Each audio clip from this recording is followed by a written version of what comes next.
2025 international year of quantum science and technology ആയി ആചരിക്കുകയാണ്.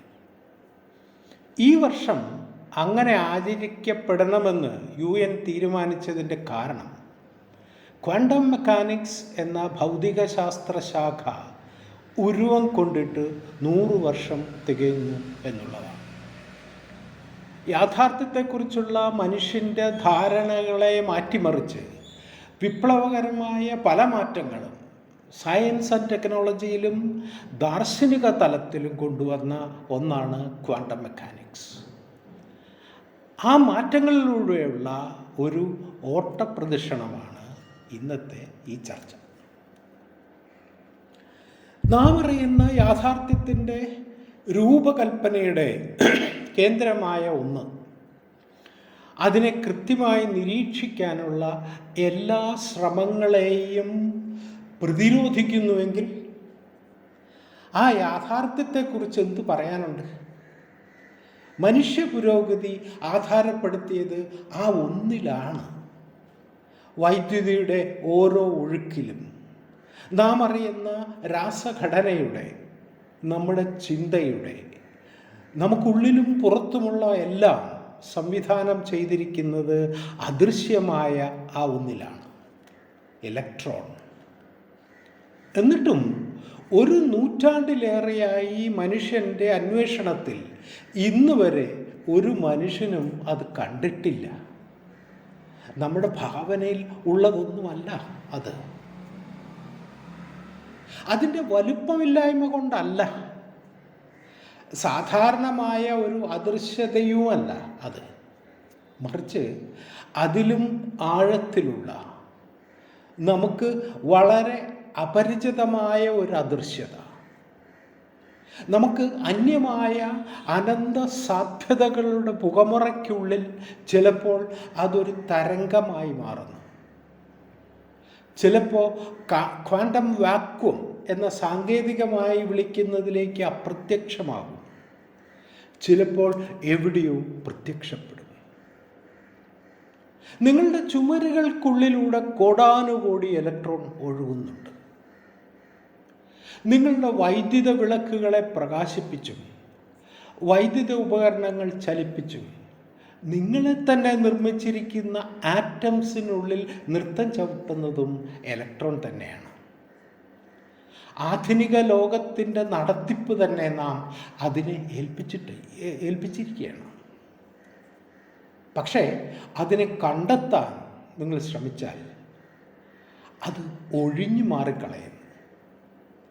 അതൊരു കണികയാണോ, തരംഗമാണോ, അതോ അനന്തമായ ഏതോ സമുദ്രത്തിലെ ഒരു കൊച്ചു തിരയടിയാണോ, അതോ നാം നോക്കുമ്പോൾ മാത്രം പ്രത്യക്ഷപ്പെടുന്ന ഒരു മായാരൂപമാണോ?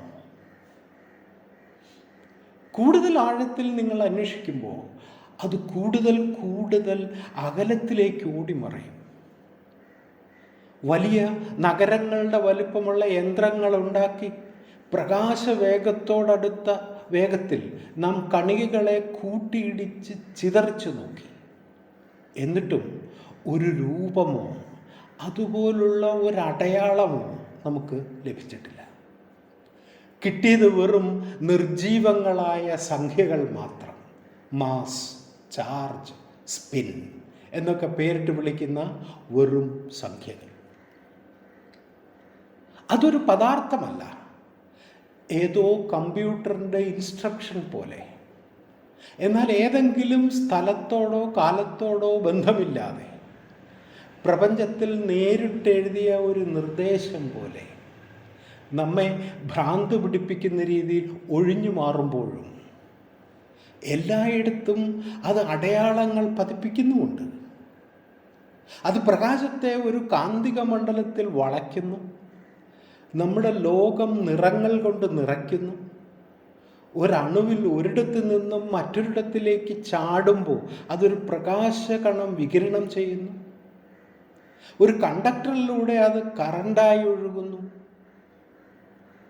ഇതിലെ പ്രഹേളിക ഫിസിക്സിൽ ഏറ്റവും കൃത്യതയോടെ അളക്കാൻ കഴിയുന്ന, ഏതാണ്ട് 14 ദശാംശ സംഖ്യയുടെ കൃത്യതയോടെ അളക്കാൻ കഴിയുന്ന ഒന്ന് ഇത് മാത്രമാണ് താനും. എന്നിട്ടും എന്താണത് എന്ന ചോദ്യത്തിന് മാത്രം ഉത്തരവില്ല. ചില ശാസ്ത്രജ്ഞർ പറയുന്നു, ഏറ്റവും അടിസ്ഥാന തലത്തിൽ യാഥാർത്ഥ്യമെന്നത് വെറും സാധ്യത മാത്രമാണ് എന്നതിൻ്റെ തെളിവാണിതെന്ന്. അതായത് ഒരു ഇലക്ട്രോൺ എവിടെ എന്ന ചോദ്യത്തിന് അതിനെ നോക്കുന്നത് വരെ അല്ലെങ്കിൽ അളക്കുന്നത് വരെ ഒരർത്ഥവും ഇല്ല എന്ന്. അതായത് അളക്കുന്നത് വരെ അതൊരു അനന്ത സാധ്യത മാത്രമാണ് എന്ന്. അളക്കുമ്പോൾ മാത്രമുണ്ടാകുന്ന എന്തോ ഒന്ന്. മറ്റു ചിലർ പറയുന്നു, നമുക്കിന്ന് അറിയാൻ കഴിയാത്ത മറ്റൊരടിസ്ഥാന യാഥാർത്ഥ്യത്തിലാണ് അവ ഉത്ഭവിക്കുന്നത് എന്ന്. യാഥാർത്ഥ്യത്തെക്കുറിച്ചുള്ള നമ്മുടെ ഇന്നത്തെ അറിവ് എത്തി നിൽക്കുന്നത് ഇവിടെയാണ്. ഈ ലോകം നിർമ്മിച്ചിരിക്കുന്ന വസ്തു എന്ത് എന്ന സയൻസിൻ്റെ അന്വേഷണം എത്തി നിൽക്കുന്നത് എവിടെയാണെന്നാണ് ഇതുവരെ പറഞ്ഞത്. ആ അന്വേഷണത്തിൻ്റെ ചരിത്രത്തോടൊപ്പം അതിൻ്റെ ദിശ ചില കിഴക്കൻ ദർശനങ്ങൾ പറഞ്ഞു വെച്ചതിലേക്കാണോ എത്താൻ പോകുന്നത് എന്ന ഒരു അന്വേഷണമാണ് ഈ പ്രഭാഷണത്തിൻ്റെ കാതൽ.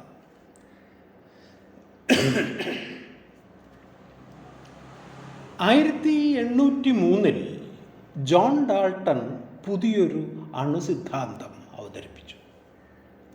നിരവധി പരീക്ഷണങ്ങളുടെയും നിരീക്ഷണങ്ങളുടെയും അടിസ്ഥാനത്തിൽ വ്യക്തമായ കണക്കുകളോടുകൂടിയായിരുന്നു ഡാൾട്ടൻ്റെ അണുമാതൃക. സുദൃഢമായ ഗോളാകൃതിയിലുള്ളതായിരുന്നു ഡാൾട്ടൻ്റെ അണുവെങ്കിലും അതിന് അളക്കാൻ കഴിയുന്ന പിണ്ഡം അഥവാ മാസ് ഉണ്ടായിരുന്നു. ഡാൾട്ടൻ്റെ ഈ മോഡലാണ് പിന്നീട് ആധുനിക ഭൗതിക ശാസ്ത്രത്തിൻ്റെയും രസതന്ത്രത്തിൻ്റെയും ഒരു പ്രധാന നിയമമായ മാസ് സംരക്ഷണ നിയമത്തിലേക്ക് വികസിപ്പിച്ചത്. 1892 കേംബ്രിഡ്ജ് പ്രൊഫസറായിരുന്ന J Thomson cathode ray tube എന്നൊരു ഉപകരണം പരീക്ഷണ വിധേയമാക്കുകയായിരുന്നു. ഒരു സീൽഡ് ഗ്ലാസ് ട്യൂബിൽ 2 ഇലക്ട്രോഡുകൾ, അവയ്ക്കിടയിൽ ശൂന്യമായ സ്ഥലം. ഈ 2 ഇലക്ട്രോഡുകളിൽ ഒരു വോൾട്ടേജ് കൊടുത്താൽ അതിൽ നിന്നും ഒരു രശ്മി ഉൽപ്പാദിപ്പിക്കപ്പെടും. ഇതിനെ ഒരു വൈദ്യുത മണ്ഡലം കൊണ്ടോ കാന്തിക മണ്ഡലം കൊണ്ടോ വളയ്ക്കാൻ കഴിയും. അതിൽ നിന്നും തോംസൺ ഒരു നിഗമനത്തിലെത്തി. ഈ രശ്മി പ്രകാശത്തിൻ്റേതല്ല, പിന്നെയോ ഏതോ നെഗറ്റീവ് ചാർജുള്ള കണികകളാൽ നിർമ്മിതമാണ് എന്ന്. ഈ പുതിയ കണികകളെ അളക്കുന്നതിൽ നിന്ന് അദ്ദേഹത്തിന് മനസ്സിലായി, ഇവ ഏറ്റവും ഭാരം കുറഞ്ഞ ഹൈഡ്രജൻ അണുവിനേക്കാളും 1800 മടങ്ങ് ഭാരം കുറഞ്ഞതാണ് എന്ന്. അപ്പോൾ ഒരിക്കലും മുറിക്കാൻ കഴിയില്ല എന്ന് കരുതിയിരുന്ന അണുവിനേക്കാളും ചെറിയ അണുക്കൾ നിലനിൽക്കുന്നു. മാത്രമല്ല അവയ്ക്ക് ഋണചാർജുമാണ്, നെഗറ്റീവ് ചാർജുമാണ്. അങ്ങനെ തോംസൺ പുതിയൊരു അണുമാതൃക ഉണ്ടാക്കി. അതിൽ ഘനചാർജും, അതായത് പോസിറ്റീവ് ചാർജും നെഗറ്റീവ് ചാർജും ഉണ്ട്. അതായത് യൂണിഫോം ആയ പോസിറ്റീവ് ചാർജിൽ അവിടെ വിതറിയിട്ടിരിക്കുന്ന ചെറിയ ചെറിയ നെഗറ്റീവ് ചാർജുകൾ, ഏതാണ്ട് പുഡിങ് പോലെ. അങ്ങനെ ആ മാതൃകയ്ക്ക് പ്ലം പുഡിംഗ് മോഡൽ എന്ന് പേര് വന്നു. പക്ഷേ കാഥോഡ് റേ ട്യൂബിൽ ദുർഗ്രാഹ്യമായ ഈ വെളിച്ചം സൃഷ്ടിച്ച മനുഷ്യന് അറിയില്ലായിരുന്നു അദ്ദേഹത്തിൻ്റെ ഈ കണ്ടുപിടുത്തം യാഥാർത്ഥ്യത്തെക്കുറിച്ചുള്ള സയൻസിൻ്റെ ധാരണകളെ തിരുത്തി കുറിക്കാൻ കെൽപ്പുള്ളതായിരുന്നു എന്ന്. തോംസന്റെ ഈ പ്ലം പുഡിങ്ങിലേക്കാണ് 1911 അദ്ദേഹത്തിൻ്റെ ശിഷ്യനായ റുദർഫോർഡിൻ്റെ നേതൃത്വത്തിൽ ഒരു പാർട്ടിക്കിൾ ബീം അടിച്ചു നോക്കിയത്. കാര്യം ഇങ്ങനെയാണ്. തോംസന്റെ മാതൃകയിൽ അണു എന്നാൽ പോസിറ്റീവ് ചാർജിൽ അവിടെ നെഗറ്റീവ് ചാർജുകളിലുള്ള ഒന്നാണ്. അങ്ങനെയെന്നാൽ വളരെ കനം കുറഞ്ഞ ഒരു സ്വർണ്ണപ്പാളിയിലേക്ക് പോസിറ്റീവ് ചാർജുള്ള ഒരു കിരണം അടിച്ചാൽ അതിലെ കണികകൾ പ്രതിഫലിക്കേണ്ടതാണ്. എന്നാൽ സംഭവിച്ചത് മറിച്ചാണ്. ഭൂരിഭാഗം കണികകളും കടന്നുപോയി. പക്ഷെ ചെറിയൊരു ശതമാനം കണികകൾ പ്രതിഫലിച്ചു. അതിൽ നിന്നും എത്തിയ നിഗമനം ഇങ്ങനെയാണ്: ഒരണുവിൽ പോസിറ്റീവ് ചാർജ് എന്ന് പറയുന്നത് അതിൻ്റെ കേന്ദ്രത്തിൽ വളരെ ചെറിയൊരു സ്ഥലത്ത് മാത്രമാണ്. അണുവിൻ്റെ ഉള്ളിൽ 99% ശൂന്യമാണ്. റുദർഫോർഡിൻ്റെ ഈ പരീക്ഷണമാണ് കേന്ദ്രത്തിൽ പോസിറ്റീവ് ചാർജുള്ള ന്യൂക്ലിയസും അതിനെ ചുറ്റുന്ന നെഗറ്റീവ് ചാർജുള്ള ഇലക്ട്രോണും എന്ന സൗരയുധ മാതൃക അണുവിന് നൽകിയത്. അതായത് ഇലക്ട്രോൺ എന്ന നെഗറ്റീവ് ചാർജുള്ള ഒരു ഗോളം സൂര്യന് ചുറ്റും ഗ്രഹങ്ങൾ കറങ്ങുന്നത് പോലെ അണുകേന്ദ്രത്തിലെ പോസിറ്റീവ് ചാർജിന് ചുറ്റും കറങ്ങുന്നു. ഐസക് ന്യൂട്ടൻ്റെ ക്ലാസിക്കൽ ഫിസിക്സിന് പൂർണ്ണമായും അനുയോജ്യമായ ഒരു മോഡൽ. ഈ ഇലക്ട്രോണുകളാകട്ടെ എല്ലായ്പ്പോഴും ഊർജം പുറത്തേക്ക് പ്രസരിപ്പിച്ചുകൊണ്ടേയിരിക്കും. ഒറ്റ നോട്ടത്തിൽ ഈ മോഡലിന് കുഴപ്പമൊന്നും കാണാനില്ലെങ്കിലും അതിൽ ഒഴിവാക്കാനാകാത്ത വലിയൊരു പ്രശ്നം ഒളിഞ്ഞിരിപ്പുണ്ടായിരുന്നു. ഇലക്ട്രോൺ നിരന്തരമായി ഊർജ പ്രസരണം നടത്തിക്കൊണ്ടിരിക്കുന്നുവെങ്കിൽ കാലാന്തരത്തിൽ അതിൻ്റെ ഊർജം മുഴുവൻ നഷ്ടപ്പെട്ട് അത് ന്യൂക്ലിയസിലേക്ക് വീണു പോകേണ്ടതാണ്. അങ്ങനെ സംഭവിച്ചാൽ നാം ഇന്ന് കാണുന്ന പ്രപഞ്ചം തന്നെ നിലനിൽക്കില്ല. എന്തുകൊണ്ട് അങ്ങനെ സംഭവിക്കുന്നില്ല എന്ന ചോദ്യം ഈ മോഡലിൻ്റെ ഒരു അടിസ്ഥാന പ്രശ്നവും ആയിരുന്നു. മാത്രമല്ല, അങ്ങനെ ഇലക്ട്രോണിൻ്റെ ഭ്രമണപഥം ചുരുങ്ങി വരികയാണെങ്കിൽ അതിൽ നിന്നുള്ള ഊർജ വികിരണത്തിൻ്റെ ആവൃത്തി അല്ലെങ്കിൽ ഫ്രീക്വൻസി കൂടി വരേണ്ടതാണ്. എന്നാൽ പരീക്ഷണ ഫലം കാണിക്കുന്നത് ഇലക്ട്രോണിൽ നിന്നുള്ള വികിരണം ഒരു പ്രത്യേക ആവൃത്തിയിൽ മാത്രമാണ് എന്നതാണ്. ഈ പ്രശ്നത്തിൻ്റെ പരിഹാരം നിർദ്ദേശിച്ചുകൊണ്ട് നീൽസ് ബോർ 1913 പുതിയൊരു മോഡൽ അവതരിപ്പിച്ചു.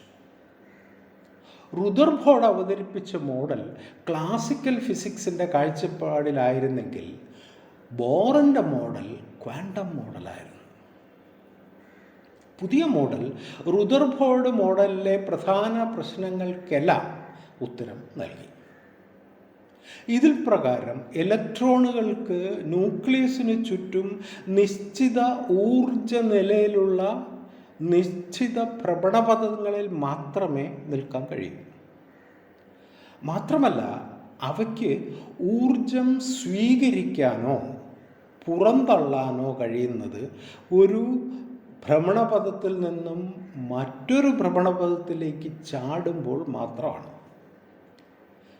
ഈ ഊർജമാകട്ടെ ഒരു നിശ്ചിത പരിമാണത്തിലുള്ളതുമാണ്. അതായത് ക്വാണ്ടം, ഒരു ക്വാണ്ടം എന്ന നിലയിലാണ് അത്.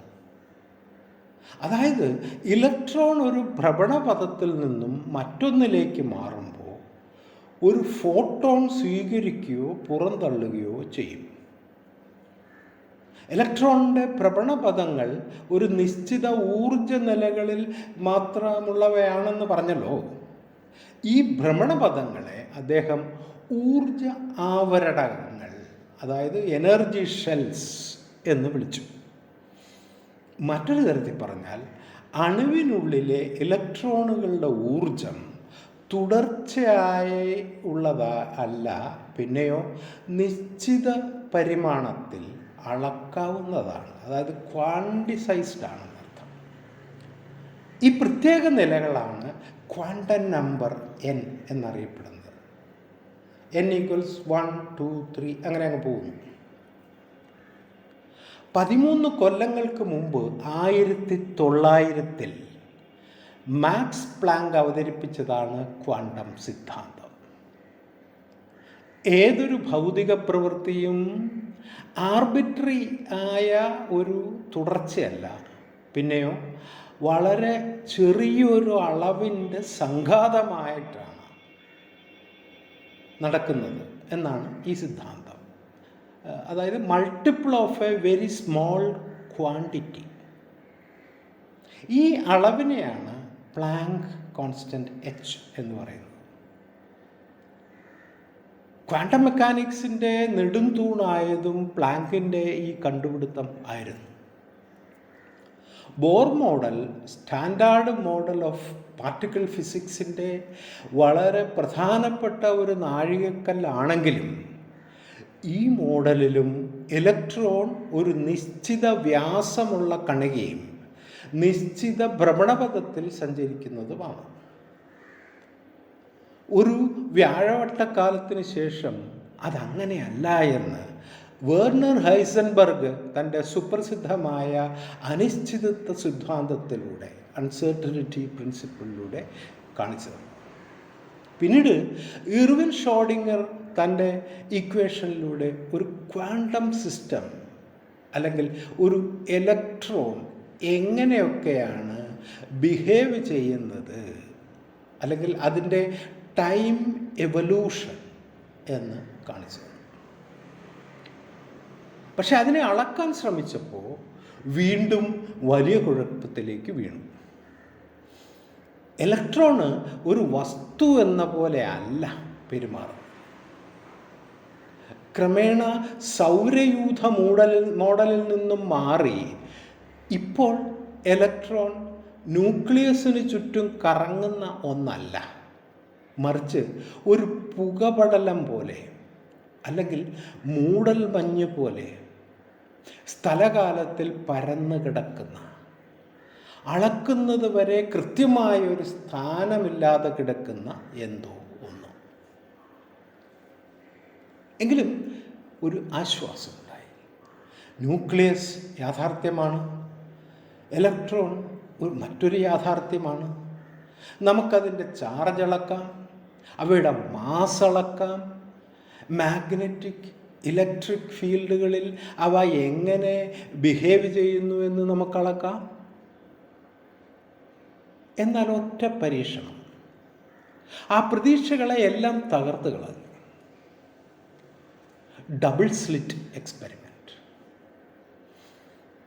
രണ്ടിടുങ്ങിയ വിടവുകൾ സങ്കല്പിക്കുക. ഒരു ഭിത്തിയിൽ രണ്ടിടുങ്ങിയ വാതിലുകൾ പോലെ. അതിൻ്റെ ഒരു വശത്ത് ഒരു ഇലക്ട്രോൺ ഗൺ വെച്ചിരിക്കുന്നു, മറുവശത്ത് ഈ വിടവുകളിലൂടെ കടന്നു പോകുന്ന ഇലക്ട്രോൺ എവിടെയൊക്കെ പതിക്കുന്നു എന്ന് റെക്കോർഡ് ചെയ്യാൻ മറ്റൊരു സ്ക്രീൻ. ഇലക്ട്രോൺ ഒരു പാർട്ടിക്കിൾ ആണെങ്കിൽ ഈ വിടവുകളിലൂടെ പോകുന്ന ഇലക്ട്രോൺ റെക്കോർഡിംഗ് സ്ക്രീനിൽ 2 ബാൻഡുകളായി കാണപ്പെടും. ഇനി ഇലക്ട്രോൺ ഒരു തരംഗമാണെങ്കിൽ 2 വിടവുകളുടെയിലൂടെയും കടക്കുന്ന തരംഗം കൂട്ടിച്ചേർന്ന് ഒരു ഇൻ്റർഫിയറൻസ് പാറ്റേൺ സൃഷ്ടിക്കും. തീർച്ചയായിട്ടും ഇലക്ട്രോൺ ഒരു തരംഗമായി തന്നെ പ്രവർത്തിച്ചു. അതായത് റെക്കോർഡിംഗ് സ്ക്രീനിൽ ഒരു ഇൻ്റർഫിയറൻസ് പാറ്റേൺ ഉണ്ടായി എന്ന് സാരം. പക്ഷേ ഇലക്ട്രോൺ ഏത് വിടവിലൂടെയാണ് അപ്പുറം കടന്നതെന്ന് പരിശോധിക്കാൻ മറുവശത്തൊരു ഡിറ്റക്ടർ പിടിപ്പിച്ച് പരീക്ഷണം ആവർത്തിച്ചപ്പോൾ പ്രശ്നം വീണ്ടും ഗുരുതരമായി. അപ്പോൾ ഇലക്ട്രോൺ ഒരു തരംഗമായല്ല, പിന്നെയോ ഒരു കണികയായി പ്രത്യക്ഷപ്പെട്ടു. ഡിറ്റക്ടർ മാറ്റിയാൽ തരംഗമാവും, ഡിറ്റക്ടർ പിടിപ്പിച്ചാൽ കണികയാകും. അതായത് തന്നെ ആരോ നിരീക്ഷിക്കുന്നു ഉണ്ട് എന്ന് ഇലക്ട്രോൺ അറിയുന്നത് പോലെ. ഈ പരീക്ഷണം മറ്റൊരു രീതിയിൽ ആവർത്തിക്കപ്പെട്ടു. അതായത് ഇലക്ട്രോൺ വിടവിലൂടെ കടന്നതിന് ശേഷം ഡിറ്റക്ടർ ഓൺ ചെയ്തു. അപ്പോഴും അതേ റിസൾട്ട്. താൻ നിരീക്ഷിക്കപ്പെടുന്നുവെന്ന് മനസ്സിലായപ്പോൾ ഭൂതകാലത്തെ മാറ്റി എഴുതിയതുപോലെ. പിന്നീടുള്ള ദശാബ്ദങ്ങളിൽ ഈ പരീക്ഷണം പല രീതിയിൽ ആവർത്തിക്കപ്പെട്ടു. ഇലക്ട്രോൺ, ഫോട്ടോൺ, എന്തിനധികം മോളിക്യൂൾസ് പോലും ഇതേ രീതിയിൽ പ്രതികരിക്കുന്നു. ഒരുപക്ഷെ ഭൗതികശാസ്ത്രം ഇതുവരെ നേരിട്ടതിൽ ഏറ്റവും താത്വിക പ്രതിസന്ധി ഉണ്ടാക്കിയ മറ്റൊരു വസ്തുവാണ് ക്വാണ്ടം എൻറ്റാങ്കിൾമെൻറ്റ് എന്ന പ്രതിഭാസം. ഒരിക്കൽ ഒരേ ഗുണങ്ങൾ പങ്കുവച്ച രണ്ട് കണികകൾ അവയെ പിന്നീട് അകലത്തേക്ക് വേർപെടുത്തി നീക്കുന്നു എന്ന് വയ്ക്കുക. അവ തമ്മിലുള്ള ദൂരം ഒരു ഗാലക്സിയുടെ അപ്പുറവും ഇപ്പുറവും എന്ന് കരുതുക. എങ്കിലും അതിലൊന്നിൽ സംഭവിക്കുന്നത് എന്ത് എന്നനുസരിച്ച് മറ്റതിലും മാറ്റം സംഭവിച്ചാലോ? ഭൗതികശാസ്ത്രത്തിൽ ഒരു ഭൂമി കുലുക്കം തന്നെ ഉണ്ടാക്കിയ ഒന്നായിരുന്നു അത്. യാഥാർത്ഥ്യം എങ്ങനെ പ്രവർത്തിക്കുന്നു എന്നതിലേക്ക് വെളിച്ചം വീശുന്നതായിരുന്നു അത്. ഇന്നുവരെ നാം വെച്ച് പുലർത്തിയിരുന്ന ക്ലാസിക്കൽ ധാരണകളെല്ലാം തെറ്റായിരുന്നു.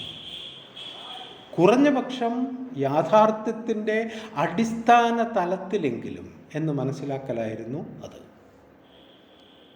ക്വാണ്ടം ലോകത്തിലെങ്കിലും എല്ലാം പരസ്പരം ഒരു വലയുടെ കണ്ണികൾ പോലെ കൂട്ടിച്ചേർന്നിരിക്കുന്നു. അത് പലതായി പ്രത്യക്ഷപ്പെടുന്നത് ഒരു നിരീക്ഷണം നടക്കുമ്പോൾ മാത്രമാണ്. അതായത് യാഥാർത്ഥ്യം എന്നത് ഒരു അറിവാണ്, ഒരു ഇൻഫോർമേഷനാണ്. അനന്ത സാധ്യതകളായി നിൽക്കുന്ന എന്തോ ഒന്നിനെ നിരീക്ഷിക്കുമ്പോൾ മാത്രം സൃഷ്ടിക്കപ്പെടുന്നതാണ് നാം കാണുന്ന യാഥാർത്ഥ്യം. മറ്റൊരു രീതിയിൽ പറഞ്ഞാൽ കാണുന്ന പ്രക്രിയയും എന്തു കാണുന്നു എന്നതും തമ്മിൽ വേർതിരിക്കാൻ കഴിയില്ല. കാരണം രണ്ടും ഒന്ന് തന്നെയാണ് എന്ന് സാരം. എൻറ്റാങ്കിൾമെൻ്റ് എന്ന ഈ പ്രതിഭാസം കാണിക്കുന്നത് യാഥാർത്ഥ്യം എന്നത് പരസ്പര ബന്ധങ്ങളാൽ മാത്രം സൃഷ്ടിക്കപ്പെടുന്ന ഒന്ന് മാത്രമാണ്. കേവലമായ അസ്തിത്വം എന്ന് ഇതിനില്ല എന്നാണ്. സയൻസിൽ നിന്ന് എത്തി നിൽക്കുന്ന ഈ ഘട്ടം ഏതാണ്ട് 2500 കൊല്ലങ്ങൾക്ക് മുമ്പ് ബുദ്ധൻ പറഞ്ഞതും 2-ാം നൂറ്റാണ്ടിനും 3-ാം നൂറ്റാണ്ടിനും ഇടയിൽ നാഗാർജുനൻ വികസിപ്പിച്ചതുമായ മഹായാന ബുദ്ധിസത്തിൻ്റെ യാഥാർത്ഥ്യത്തെക്കുറിച്ചുള്ള കാഴ്ചപ്പാടുമായി ഇന്ന് താരതമ്യം ചെയ്യുന്നത് നല്ലതാണ്. ബുദ്ധൻ്റെ ആശയങ്ങളിൽ ഏറ്റവും കേന്ദ്രസ്ഥാനം വഹിക്കുന്ന ഒന്നാണ് പ്രതീത്യ സമുത്പാദം അഥവാ ഡിപ്പെൻഡൻ്റ് ഒറിജിനേഷൻ എന്ന്. ഇതിൽ നിന്നാണ് ശൂന്യവാദം എന്നത് വികസിച്ചത്. നമ്മുടെ ജീവിതത്തിൽ വളരെ വ്യക്തം എന്ന് നാമൊക്കെ ഉറപ്പിക്കുന്ന ഒന്നാണ് ഞാൻ എന്നതും ഞാൻ അല്ലാത്ത മറ്റുള്ളവയും എന്ന വേർതിരിവ്.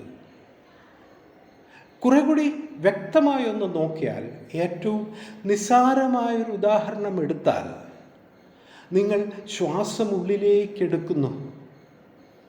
എന്താണ് അപ്പോൾ സംഭവിക്കുന്നത്? നിങ്ങൾക്ക് പുറത്തുള്ള ഒന്ന് നിങ്ങളുടെ ഭാഗമായി മാറുന്നു. ഇനി നിങ്ങൾ ശ്വാസം പുറത്തേക്ക് വിടുന്നു. നിങ്ങളുടെ ഉള്ളിലുണ്ടായിരുന്ന ഒന്ന് നിങ്ങളുടെ ഭാഗമല്ലാതായി തീരുന്നു. അപ്പോൾ നിങ്ങളും മറ്റുള്ളവയും തമ്മിലുള്ള അതിർത്തി എവിടെയാണ്? കുറെ കൂടെ ആഴത്തിൽ നിങ്ങൾ പരിശോധിച്ചാൽ നേരത്തെ നാം വിചാരിച്ച അതിർവരമ്പ് നേർത്ത് വരുന്നത് കാണാം. എന്താണ് അത് സൂചിപ്പിക്കുന്നത്?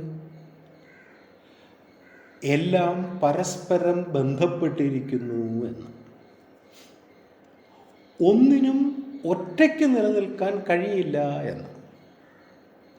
ഇതേതെങ്കിലും മിസ്റ്റിക്കൽ ആശയമായി തെറ്റിദ്ധരിക്കേണ്ടതില്ല. ഇതിൽ നിന്നാണ് ശൂന്യത എന്ന ആശയം ഉണ്ടാകുന്നത്.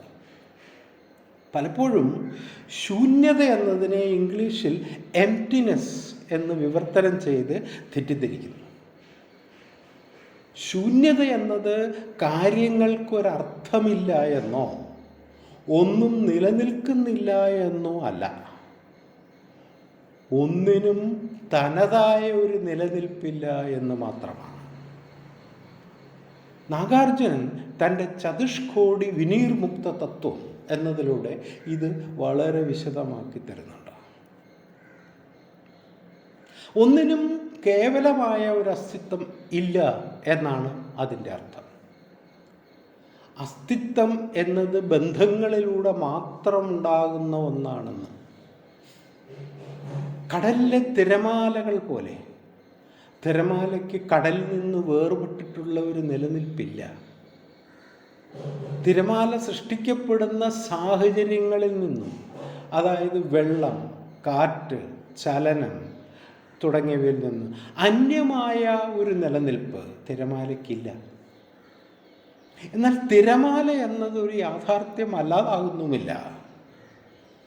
അതായത് കേവലമായ ഒരു ഉള്ളടക്കം എന്നത് ഒന്നിനും ഇല്ല എന്ന്. അത് ഉള്ളത് കൊണ്ട് ഇതുണ്ട് എന്നിങ്ങനെ. പാശ്ചാത്യ ദർശനങ്ങളിൽ അരിസ്റ്റോട്ടിൽ തുടങ്ങിയവർ പറഞ്ഞു വെച്ചത് എല്ലാത്തിനും അതിൻ്റേതായ ഒരു സ്വത്വം ഉണ്ട് എന്നായിരുന്നു. സയൻസ് വികസിച്ചത് ആ സ്വത്വം എന്ത് എന്ന അന്വേഷണത്തിൽ ഊന്നിയായിരുന്നു. എന്നാൽ കിഴക്കൻ ദർശനങ്ങൾ, പ്രത്യേകിച്ചും ബുദ്ധിസവും അദ്വൈതവും, ഏകത്വ ദർശനത്തിൽ ഊന്നിയാണ് വികസിച്ചത്. അദ്വൈതം പറയുന്നു യാഥാർത്ഥ്യം ഒന്നു മാത്രമേ ഉള്ളൂ എന്ന്. അതിനെ ബോധം അഥവാ കോൺഷ്യസ്നെസ് എന്ന് അദ്വൈതം വിളിച്ചു. നാരായണ ഗുരു കുറച്ചുകൂടി ലളിതമായതിനെ അറിവ് എന്ന് വിളിച്ചു. ആ ഒന്നിലുണ്ടാകുന്ന ഭ്രമം മാത്രമാണ് നമ്മുടെ യാഥാർത്ഥ്യം. താൽക്കാലികമായി ഉണ്ടാകുന്ന ഒരു ചലനം. ക്വാണ്ടം ഇലക്ട്രോഡൈനാമിക്സ് QED ആധുനിക ഭൗതിക ശാസ്ത്രത്തിൻ്റെ ഏറ്റവും പ്രധാനപ്പെട്ട ഒരു ഭാഗമാണ്. സ്റ്റാൻഡേർഡ് മോഡൽ ഓഫ് പാർട്ടിക്കിൾ ഫിസിക്സിൻ്റെ അടിസ്ഥാനം തന്നെ അതാണ്. QEDയിൽ യാഥാർത്ഥ്യം എന്നതൊരു ഫീൽഡാണ്. എല്ലാ അടിസ്ഥാന കണങ്ങളും, ഇലക്ട്രോൺ, ഫോട്ടോൺ, ക്വാർക്ക് തുടങ്ങിയവയെല്ലാം ആ ഫീൽഡിൽ ഉണ്ടാകുന്ന ഒരു ഉത്തേജനം മാത്രമാണ്. ഒരു ലോക്കലൈസ്ഡ് എക്സൈറ്റേഷൻ. വളരെ മനോഹരമായ ഒരു സങ്കല്പം. നിതാന്തമായ ഒരു സമുദ്രം പോലെ, ഒരിക്കലും അവസാനിക്കാത്ത ഊർജ സമുദ്രം. ശാന്തമായി എന്നാൽ ചെറുതിരകൾ പോലെ എന്തോ ഒന്ന് അതിൽ നിന്നും ഉത്ഭവിക്കുന്നു, അതിൽ തന്നെ ഒടുങ്ങുന്നു. നമ്മുടെ പ്രപഞ്ചമെന്ന യാഥാർത്ഥ്യം അനന്തമായ സാധ്യതകളുടെ ആ ക്വാണ്ടം ഫ്ലക്ച്വേഷനിൽ നിന്നും ഒരു ചെറുതിര പോലെ ഉത്ഭവിക്കുന്നു, അതിൽ തന്നെ ഒടുങ്ങുന്നു.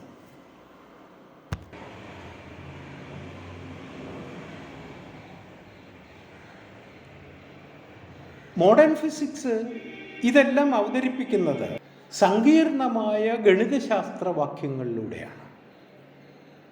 അത്തരം ടൂളുകളൊന്നും ഇല്ലാതിരുന്ന കാലത്ത് ദാർശനികൾ പറഞ്ഞു വെച്ചതാണ് മറുവശത്ത്. ഫിസിക്സിൻ്റെ ഗണിതശാസ്ത്ര വാക്യങ്ങളുടെ ഓണ്ടോളജി അഥവാ അർത്ഥതലത്തിലേക്ക് നോക്കിയാൽ ഇവ രണ്ടും ഒരേ ദിശയിലാണോ സഞ്ചരിക്കുന്നത് എന്ന് സംശയിക്കാവുന്നതേ ഉള്ളൂ. ഇന്നത്തെ ഈ പ്രഭാഷണം ആ സംശയത്തിലേക്ക് വിരൽ ചൂണ്ടുന്ന ഒന്നായിരുന്നു.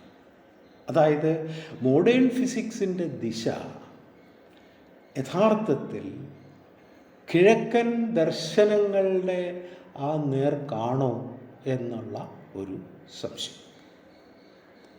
നമസ്കാരം.